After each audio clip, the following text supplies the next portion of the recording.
Eh bien salut tout le monde, donc aujourd'hui on se retrouve pour une nouvelle vidéo. Il s'agit de la review de la MP9 A3 de chez AEG/KWA pour un prix de 250 € environ. On la trouve un peu sur tous les sites qui la proposent à ce prix là. Différents modèles est disponible, donc la version A1 ou A3. Ce qui va différencier les deux, ça va être que la version A3 va avoir un rail sur le dessous et la version A1 va avoir une poignée à la place du rail. La réplique est livrée dans une boîte comme celle-ci, donc en carton avec beaucoup d'illustrations et beaucoup d'informations, donc vraiment jolie boîte. On peut y apercevoir les deux modèles différents et ensuite tout un tas d'inscriptions sur les côtés, ainsi de suite. Pour l'intérieur, il s'agit d'un bloc de polystyrène, donc après ça, on aime ou on n'aime pas. Dans cette boîte, on va y retrouver une notice d'utilisation, donc AEG fournit une notice comme celle-ci, donc avec différentes photos de la réplique et des manipulations à faire, les différents accessoires et comment s'en servir tout simplement.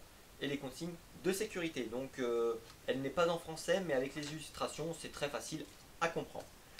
Bien évidemment, dans la boîte, il est compris la réplique et également son chargeur.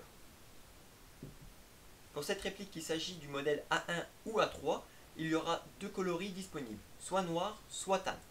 Donc après, ça va être suivant votre choix, vous préférez la version A1 ou A3, et après vous pouvez choisir également sa couleur. Donc ça, c'est vraiment pas mal. On a 4 modèles différents pour une seule réplique. Cette réplique est composée de deux matières différentes, l'ABS pour une grande partie et du métal. Alors pour ce qui est de l'ABS, ça va être tout ce qui est le corps, la crosse, quelques pièces internes. Et pour le métal, ça va être tout ce qui est le rail, le cache-flamme et bien sûr des pièces internes. Sa longueur totale avec la crosse dépliée, elle est de 527 mm et la crosse repliée, elle est de 305 mm. Tout ça pour un poids de 1,725 kg. Donc très léger, un peu plus lourd qu'un PA bien évidemment, mais c'est vraiment pas gênant le poids. Surtout qu'il est bien équilibré dans la réplique. La crosse, elle est rabattable. Donc là, elle est en version rabattue. Pour la déplier, il suffit de tirer et de la clipser. Voilà, elle est en place. Pour la rabattre, il suffit d'appuyer sur le petit bouton qu'il y a sur le dessous et de la rabattre et de la coincer. Donc voilà, réplique très compacte une fois la crosse repliée. Pour ce qui est de son sélecteur de tir, il se trouve au milieu de la réplique qu'on va faire glisser de droite à gauche et cela va déterminer son mode de tir, semi ou automatique. Ensuite, on va y retrouver deux boutons assez intéressants et un peu utiles quand même pour un GBB. Il s'agit du ball catch et de l'éjecteur de chargeur. Donc ces deux-là sont en métal, donc tous les deux du côté gauche et non sur le côté droit. Donc c'est une réplique avec les commandes pour droitier. Les boutons sont vraiment bien crantés, il n'y a pas de problème avec ça, il n'y a pas de jeu, ça ne se balade pas. Ça fait vraiment son taf comme on le souhaite. Il y a également le levier d'armement, donc pour l'utiliser, il suffit de pincer et de tirer et de le relâcher. Donc là voilà, logiquement votre réplique est armée, vous êtes prêt à tirer. Attention, le levier d'armement, pour ma part, me semble un peu fragile. Comme vous pouvez voir, il s'agit juste d'une petite baguette en plastique. Si vous tirez trop fort et que vous la tordez un peu, elle va casser, je pense, à tous les coups. Voilà. Comme vous avez pu voir, elle ouvre également la culasse. Donc voilà, vous pouvez voir l'interne de votre réplique comme ceci. Pour ce qui est de la gâchette, elle dispose du système de sécurité comme sur les Glock qu'on peut retrouver par exemple, avec un petit cran qui sort sur le milieu de la gâchette. Vous appuyez sur la totalité de la gâchette, le coup part. Si vous appuyez que sur un bord de la gâchette, vous ne pouvez pas tirer. Donc voilà, c'est un petit principe qui est assez bien. Mais je pense qu'avec des gants, même en appuyant sur le bord, ça peut quand même entraîner la partie du milieu. Après, c'est à vous de faire des tests et de voir un peu tout ça. La réplique dispose également de différents rails.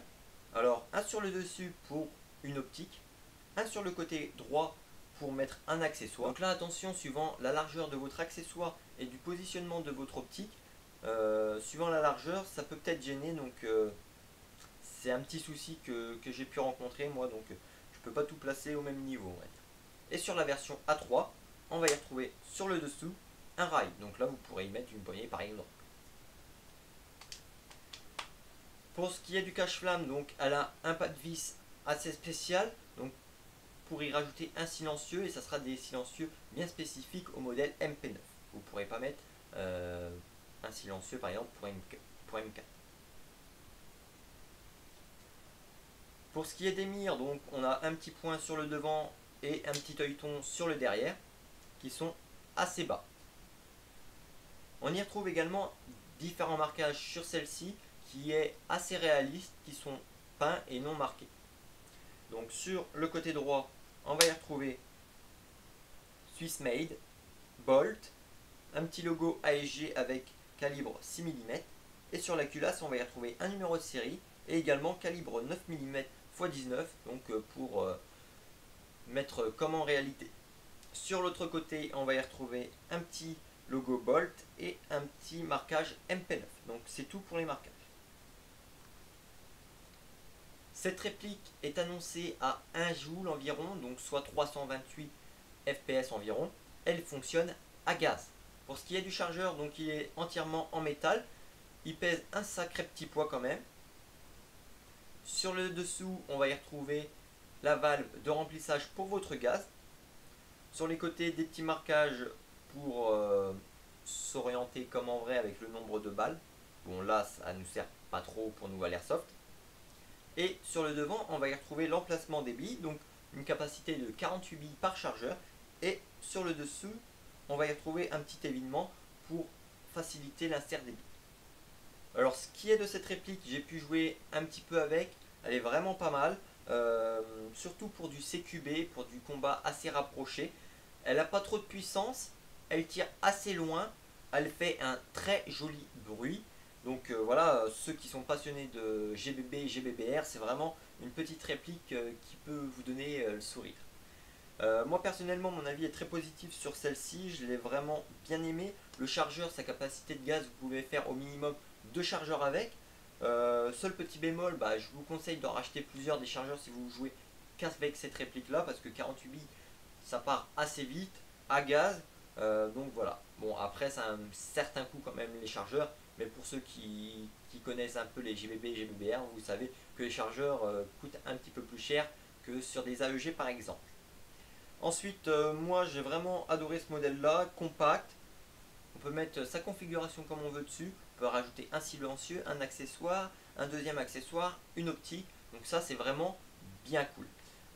Seul petit bémol pour moi, j'aurais bien aimé en tant que gaucher avoir un rail de l'autre côté, parce que voilà, c'est plus simple pour moi, pour certains accessoires c'est plus simple. Mais voilà, vu que c'est une réplique à la base pour droitier, vu que les commandes sont seulement du côté gauche, et voilà. Sinon, si vous avez des questions sur cette réplique là, n'hésitez pas à me le dire en partie commentaire, je vous y répondrai avec plaisir. On va passer tout de suite au passage aux chroniques de celle-ci et au test de tir pour voir un peu ses performances sur 20 mètres et voir si ce qu'on nous dit en données constructeurs est réel ou pas. Passage au chrony à la 0,20 grammes. 400. 388.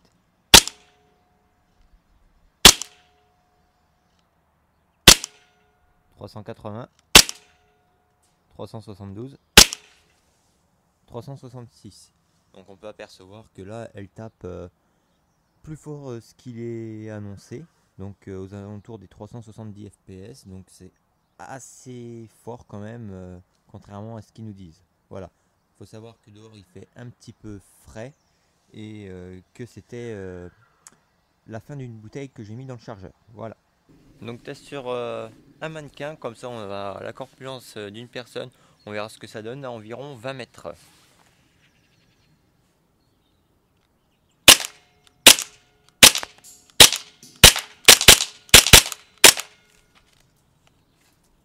En auto.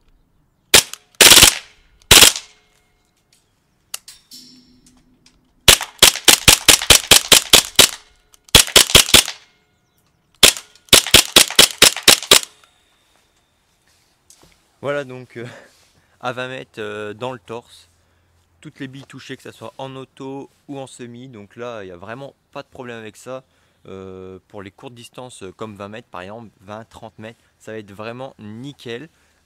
Juste avoir un peu la puissance parce que là au passage à Chrony elle tapait à environ 370 fps que régulièrement quand je joue avec, quand je la passe au Chrony, elle tape beaucoup moins. Donc à voir, mais là pour les tests de la vidéo, elle a tapé à 370 fps. Voilà.